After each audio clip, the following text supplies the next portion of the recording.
तो hello friends, स्वागत है आप लोगों का अपने चैनल प्रत्याहार पे। तो जैसा कि आप लोगों को पता है कि हम लोग जो है रिवर सिस्टम के ऊपर बात कर रहे थे। ये आज जो है हम चंबल नदी के बारे में देखेंगे। ये एक छोटा सा मैप है, ठीक है। अब ये चंबल नदी का जिसको मतलब मैंने थोड़ा ऐसी बना लिया था, क्योंकि मैप से क्या है, थोड़ा इजी होता है। तो ये मैप पूरा उद्गम हो रहा है यहाँ से ऐसे जाते हुए। ये उत्तर प्रदेश के इटावा में ये जाके मिल जाती है, ठीक है। इसका उद्गम कहाँ से होता है? तो उद्गम जो है वो जानापाव हिल से होता है। वांगचू पॉइंट कहते हैं इसको। तो इसमें ये यहाँ से राइट बैंक से पहली नदी जो आके मिलती है वो शिप्रा नदी आके मिलती है। और शिप्रा नदी कहाँ से निकलती है? काकड़ी बरली हिल से हमें देखने को मिलती है। फिर आगे हम जाएंगे तो ये हमें मंदसौर में गांधी सागर डैम देखने को मिलता है। फिर और आगे जाएंगे तो राणा प्रताप सागर मिलेगा कोटा वाले जिले में, है ना। फिर इससे क्या होता है कि इसकी पहले जो राइट बैंक से आके जो नदी मिलती है वो बामनी रिवर आके मिलती है। और जहाँ पे ये बामनी रिवर और ये चंबल नदी मिलती है ना, उसी के पास में हमें चुलिया जलप्रपात देखने को मिलता है। और यहीं पर ही आप यहाँ पे अगर देखोगे ना, तो जहाँ से ये जानापाव हिल से निकलती है तो यहीं पर ही आपको पाताल पानी जलप्रपात भी देखने को मिलेगा इंदौर में।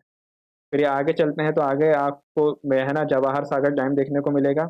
फिर और आगे चलेंगे कोटा के पास, यहाँ से क्या होता है कि काली सिंध नदी जो हमारे कहाँ से निकली है, देवास में। देवास से काली सिंध का उद्गम होता है, जो कि संबल की एक सहायक नदी है। इस काली सिंध की दो तीन कुछ प्रमुख सहायक नदियां हैं जो आपको बिल्कुल याद होनी चाहिए, क्योंकि ये मध्य प्रदेश की है। तो पहली तो इसकी ये वाली नदी है, परवान रिवर, ठीक है। फिर एक आती है ये वाली रिवर जिसको क्या कहते हैं, आहू रिवर। और फिर एक तीसरी नदी जो आके इसमें मिलती है वो ये वाली है, जिसे कौन है, चंद्रभागा रिवर, ठीक है। चंद्रभागा रिवर आपको हमारे नॉर्थ ईस्टर्न पार्ट में भी देखने को मिलेगी, है ना। जो चेनाब नदी में जो चंद्रभागा दो रिवर आके मिलती है और फिर चेनाब नदी का निर्माण होता है।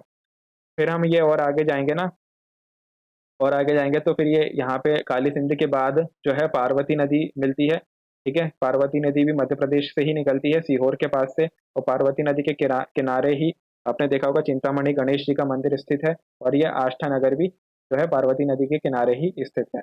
फिर हम और आगे चलेंगे तो ये वाली जो नदी है ये सीप नदी एक आके मिलती है, किसमें? चंबल नदी में नदी भी आके मिलती है। और फिर आगे और जाएंगे, यहाँ पे एक आपकी शियोपुर से निकलती है। नाम मेरे को भी ध्यान नहीं आ रहा है अभी, आगे इसमें लिखा हुआ है। फिर इन सब में सबसे महत्वपूर्ण नदी है बनास रिवर, ठीक है। ये बनास रिवर जो है वो चंबल नदी की सबसे बड़ी नदी है। अब यहाँ पे देखोगे आपकी यहाँ पे तीनों नदियां आके मिल रही हैं। कौन सी? एक तो बनास रिवर मिल रही है, एक सीप नदी मिल रही है, और एक ये चंबल नदी है। तो इन तीनों के संगम स्थल पे क्या होता है, त्रिवेणी घाट का निर्माण होता है, जिसे एक नाम भी दिया गया है, अभी हम देखेंगे आगे। इसी के साथ साथ अब आप ये भी देखोगे कि टोटल लेंथ जो है चंबल नदी की टोटल लेंथ है 965 किलोमीटर। कहीं कहीं पे ये कम ज़्यादा हो जाती है, मगर मेन तो आप यही याद रखिएगा।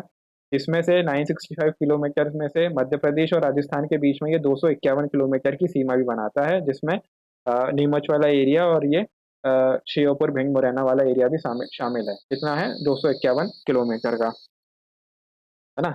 तो ये जैसा कि मैंने बताया था कि जानापाव हिल से इसका ओरिजिन होता है। जानापाव हिल्स में भी वांगचू पॉइंट है जो फेमस है। क्षिप्रा नदी इसकी एक प्रमुख सहायक नदी है जो काकरी बडली हिल से निकली है।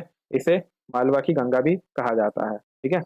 टोटल लेंथ है 965 किलोमीटर। मध्य प्रदेश और राजस्थान की बाउंड्री बनाती है 251 किलोमीटर की। और उत्तर प्रदेश में इसका 32 किलोमीटर का फ्लो है। 32 किलोमीटर के फ्लो के बाद ये जो है यमुना रिवर को में मिल जाती है इटावा शहर में। अब आपको पता होगा कि 1857 में हमारी क्या हुई थी, 1857 की पहली क्रांति हुई थी, ठीक है। क्रांति हुई थी। फिर आपको ये भी पता होगा कि 1885 में क्या हुआ था, कांग्रेस का गठन हुआ था, ठीक है। अब इस कांग्रेस के गठन में किसने महत्वपूर्ण भूमिका निभाई थी? ए ओ ह्यूम ने, ठीक है। अब आप सोच रहे होगे कि मैं इनके नाम ये सब क्यों बता रहा हूँ।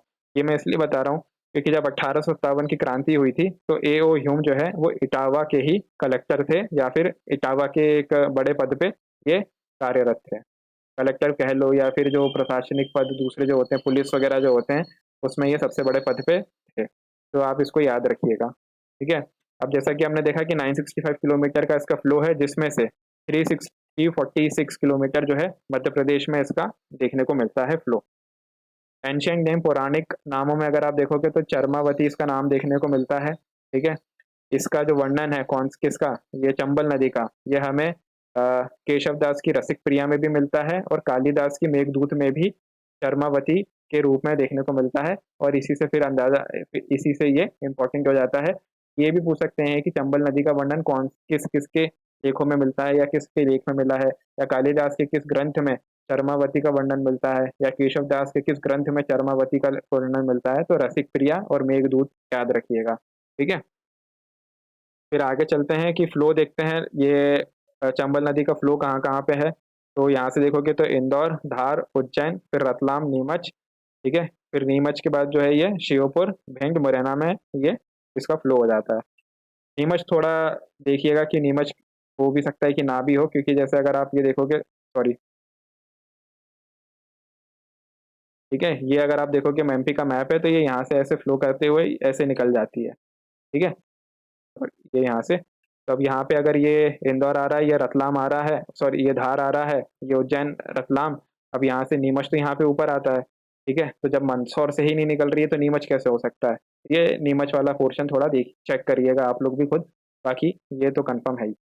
बनास जो है, जैसा कि हमने ऊपर देखा, बनास जो है सबसे बड़ी सहायक नदी है चंबल नदी की। ठीक है, इस पे कौन कौन से आपको वाटरफॉल देखने को मिलेंगे, जलप्रपात। एक तो चुलिया जलप्रपात है जो हमने ऊपर देखा ही था, है ना। भैंसरो भैंस रोडगढ़ के पास है ये, कोटा में, 18 मीटर ऊंचा है ये। ठीक है, पाताल पानी इंदौर में, और शीतला माता जलप्रपात भी यहीं पर ही देखने को मिलता है, और एक झाड़ीदाह जलप्रपात। तो पाताल पानी, शीतला माता और झाड़ीदाह जलप्रपात, ये तीनों कहाँ पर हैं, ये तीनों इंदौर में स्थित। ठीक है, फिर हम आगे बढ़ते हैं। अगर इसका फ्लो देखोगे कौन कौन से स्टेट में है, तो मध्य प्रदेश में है, राजस्थान में है, और उत्तर प्रदेश में है इसका फ्लो है। ठीक है, फिर डॉल्फिन कंजर्वेशन सेंटर बनाया गया है कहाँ पे, सेंचुरी है, इसको नेशनल चंबल भी बोलते हैं। और ये कहाँ पे है, ये पार्वती चंबल नदी का जहाँ पे संगम होता है ना, वहाँ पे इसका निर्माण किया गया है। आप मैप में देखेंगे तो ये देखो, ये पार्वती नदी है, पार्वती नदी का ये यहाँ पे हो रहा है, और ये एनसीसी वही है, नेशनल चंबल कंजर्वेशन सेंटर। ठीक है, मुरैना डिस्ट्रिक्ट में आता है ये।